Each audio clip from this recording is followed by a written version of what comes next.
நண்பர்களே, இன்றைக்கு ஜனவரி மாதம் 25ஆம் தேதி. உலகம் முழுவதும் இருக்கிற தமிழர்கள் தங்கள் தாய்மொழியை காப்பாற்றுவதற்காக உயிரிழந்த அல்லது கொல்லப்பட்ட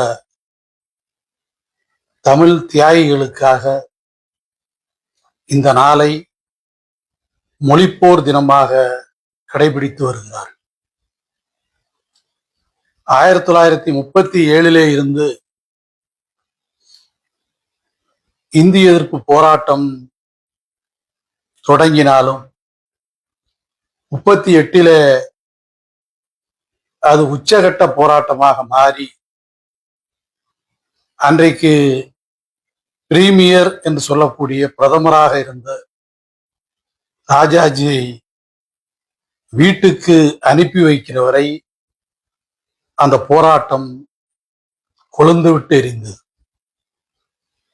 ராஜாஜி வீட்டுக்கு போனதற்கு பின்னாலேயும் இந்தி திணிப்பு என்பது நிறுத்தப்பட்டதா என்றால் இல்லை என்றே பதிலாக சொல்லலாம். இந்திய சுதந்திரத்துக்கு பின்னர் கூட தொடர்ச்சியாக இந்தி மொழி திணிப்பு என்பது இருந்தது. இந்தியும் கூட ஒரு குறிப்பிட்ட வகையான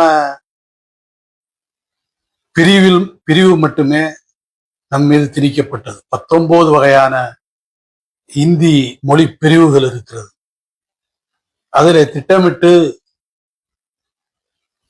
பிராமணால் பேசக்கூடிய அந்த மொழியை மட்டும், மொழி பிரிவை மட்டும் நம் மீது திணித்தார்கள். இது 55, 56, 57 என்று வரிசையாக நாம் போராடி அன்றைக்கு காங்கிரஸ் ஆட்சி.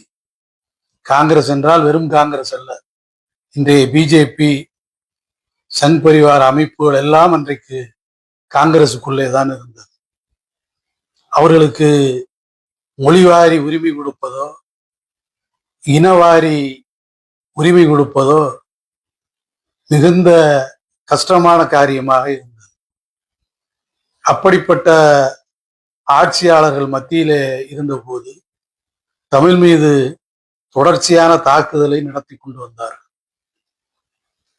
1964, 65 மீண்டும் இந்தி ஆங்கிலத்துக்கு பதிலாக வந்து சேரும் என்கிற சூழலில் மிகப்பெரிய போராட்டத்தை தமிழ்நாட்டிலே மாணவர்கள் முன்னெடுத்தார்கள்.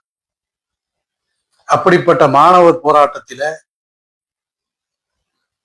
ஒரு குடியரசு நாளிலே ஜனவரி 26ஆம் தேதி ஒரு பிரம்மாண்டமான போராட்டத்தை மாணவர்கள் திட்டமிட்டிருந்த போது,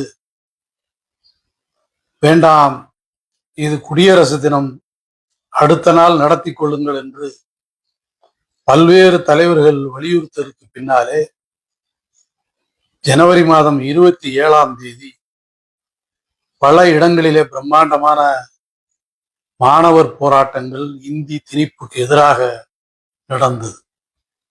அப்படிப்பட்ட ஒரு போராட்டம் தான் சிதம்பரத்திலே அண்ணாமலை பல்கலைக்கழக மாணவர்களாலே ஜனவரி 27ஆம் தேதி நடத்தப்பட்டது.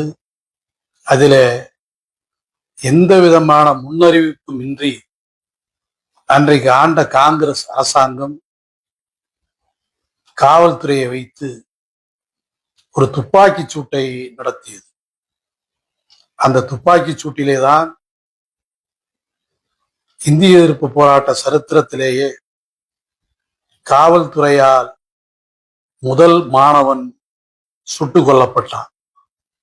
அந்த மாணவன் தான் சிவகங்கை ராஜேந்திரன்.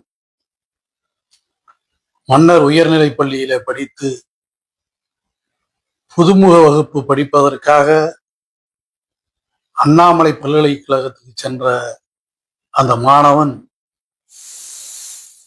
லட்சிய கனவுகளோடு எதிர்காலத்தை பார்த்து கொண்டிருந்த அந்த மாணவனை காவல்துறை சுட்டு வீழ்த்தியது. தமிழ் சமூகத்தின் வரலாற்றில் மொழிக்காக உயிர் நீத்த முதல் மாணவன் சிவகங்கை ராஜேந்திரன். ஜனவரி மாதம் 27ஆம் தேதி அந்த படுகொலை நிகழ்த்தப்பட்டது. அதற்கு பின்னாலேயும் கூட இந்தி திரிப்பு இல்லாமல் போனதா என்றால் நிச்சயமாக இல்லை. தொடர்ச்சியாக இந்தி மொழி ஆதிக்கம் தமிழ் சமூகத்தின் மீது திணிக்கப்பட்டே வந்தது. 1985ஆம் ஆண்டு செப்டம்பர் மாதத்திலே புதுக்கோட்டையில 3ஆம் கட்ட இந்தி எதிர்ப்பு போராட்டம் தொடங்கியது.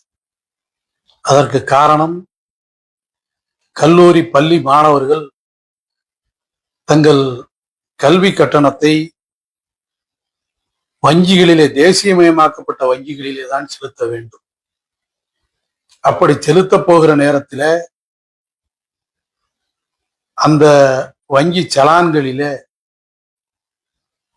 அதை பூர்த்தி செய்துதான் பணத்தை செலுத்த வேண்டும். இதற்கே காலதாமதமாகும். ஆனால் அன்றைய காலகட்டம் இந்தி வாரம் என்று மத்திய அரசாங்கத்தால கொண்டாடப்பட்ட காலகட்டம். எனவே வங்கி சலான்களிலே இந்தி மட்டும்தான் இருக்கும். வங்கி ஊழியர்கள் ஒரு வார காலம் இந்தியிலே தான் கையெழுத்திட வேண்டும். இந்த கொடுமைகளை கண்டித்துதான் 3ஆம் கட்ட இந்தி எதிர்ப்பு போராட்டத்தை புதுக்கோட்டையில நாங்கள் தொடங்கினோம். 85 செப்டம்பரில தொடங்கிய அந்த போராட்டம் இந்த காவிரி டெல்டா பகுதியில கொழுந்து விட்டு எரிந்தது. கிட்டத்தட்ட 6 மாத காலம் பள்ளிகள் இயங்கவில்லை, கல்லூரிகள் இயங்கவில்லை, தொடர் போராட்டங்கள் இப்படியெல்லாம் நாங்கள் நடத்தி, நான் இன்றைக்கு கம்யூனிஸ்ட் கட்சி மார்க்சிஸ்ட் லெனினிஸ்டில இருக்கிற விடுதலை குமரன், தோழர்கள் கிருஷ்ணமூர்த்தி, மதியழகன், திருநாவுக்கரசு, சவுந்தரராஜன், இப்படி ஏராளமான பேர் இந்த போராட்டத்தை வீறு கொண்ட போராட்டமாக நடத்தினோம். இன்றைக்கு ஜனவரி 25, 1986 ஜனவரி 25, 26 இந்த பகுதிகள் முழுவதும் பள்ளிகளிலேயும் கல்லூரிகளிலேயும் கருப்பு கொடி ஏற்றி வைத்தோம். இது இந்தி எதிர்ப்பு போராட்ட வரலாற்றிலேயே அது தொடங்கிய காலம் இருந்து இன்றைக்கு வரை யாராலும் செய்ய இயலாத காரியம். குடியரசு தினத்தை எதிர்த்து கருப்பு கொடி ஏற்றிய அந்த செயல். இப்படி தொடர்ச்சியாக எங்களுடைய போராட்டம் மிகப்பெரிய அளவில் வளர்ந்ததற்கு பின்னாலே 86 மீண்டும் மத்திய அரசாங்கம் நவோதயா பள்ளிகள் என்கிற பெயரில இந்தியை திரிப்பதற்கான ஒரு முயற்சியை எடுத்தது. இந்தியாவிலேயே நவோதயா பள்ளியை ஏற்றுக்கொள்ளாத ஒரே மாநிலம் தமிழ்நாடு மட்டும்தான். இப்பொழுது கூட உயர்நீதிமன்றம் அதை ஏற்றுக்கொள்ள வேண்டும் என்று தமிழக அரசாங்கத்திற்கு அறிவுறுத்தி இருக்கிறது. உயர்நீதிமன்றம், உச்ச நீதிமன்றங்களை பற்றி உங்களுக்கு தெரியும். இந்தி மயமாக்கப்பட்ட, சமஸ்கிருத மயமாக்கப்பட்ட, வடநாட்டு மயமாக்கப்பட்ட, பார்ப்பனிய மயமாக்கப்பட்ட நீதிமன்றங்கள் இவை என்பது சமீபகால உத்தரவுகளில் இருந்தே உங்களுக்கு தெரியும்.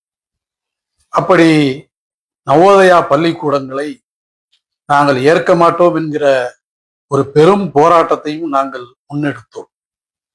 85 தொடங்கிய அந்த போராட்டம் 86 வரை தொடர்ந்தது. நாங்கள் கிட்டத்தட்ட 6 மாத காலம் அந்த போராட்டத்தை முன்னெடுத்து தமிழகம் முழுவதும் அது மாணவர் போராட்டமாக பரிணமித்ததற்கு பின்னாலே திராவிட முன்னேற்ற கழகம் அந்த போராட்டத்தை கையில எடுத்துக்கொண்டது.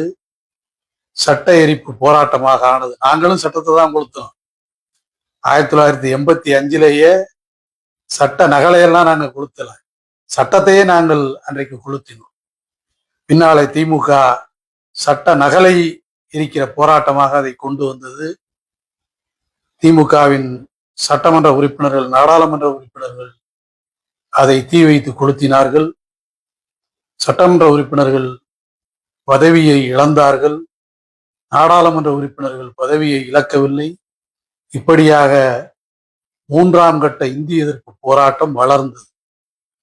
எனக்குள்ள கவலையெல்லாம், வேதனையெல்லாம், இந்த போராட்டத்தை தொடங்கிய, அதை உருவாக்கிய, 85 தலைமையேற்று நடத்திய எங்களை போன்றவர்களை இன்றைக்கு வரை தமிழ் கூறும் நல்லுலகம் அங்கீகரிக்கவில்லை. அங்கீகரிக்கவில்லை என்பதை பற்றி என்னை போன்றவர்களுக்கு ஒருபோதும் கவலை இல்லை. ஆனாலும் கூட இன்றைக்கு அந்த மூன்றாம் கட்ட இந்திய எதிர்ப்பு போராட்டம் என்பது திமுக நவோதயா பள்ளிகளுக்கு எதிரான போராட்டமாக நடத்தியது என்பதை பற்றிய குறிப்புகள் தான் இருக்கிறதே தவிர நாங்கள் தொடங்கி வைத்த எந்த குறிப்பும் இல்லை. அதற்காக ஒரு புத்தகத்தை நான் எழுதி கொண்டிருக்கிறேன். இந்திய எதிர்ப்பு போராட்டத்தின் முழு வரலாறும், மூன்றாம் கட்ட இந்திய எதிர்ப்பு போராட்டத்தை எப்படி தொடங்கினோம் என்கிற செய்தியும் அதில் நிச்சயமாக இடம்பெறும். இந்த உரையினுடைய நோக்கம் என்பது நாங்கள் நடத்தினோம் என்பதை தாண்டி தன் இன்னுயிரை ஈந்த அந்த மகத்தான மாணவன் ராஜேந்திரனை நன்றியோடு நினைவு கூறுவதற்கும், 90க்கும் மேற்பட்ட தமிழ் போராளிகள் தங்கள் இன்னுயிரை மாய்த்து கொண்டார்களே, அவர்களை நினைவுபடுத்துவதற்கும் தான் இந்த உரை. தமிழ் வாழட்டும், தமிழ் சமூகம் வாழட்டும். நன்றி.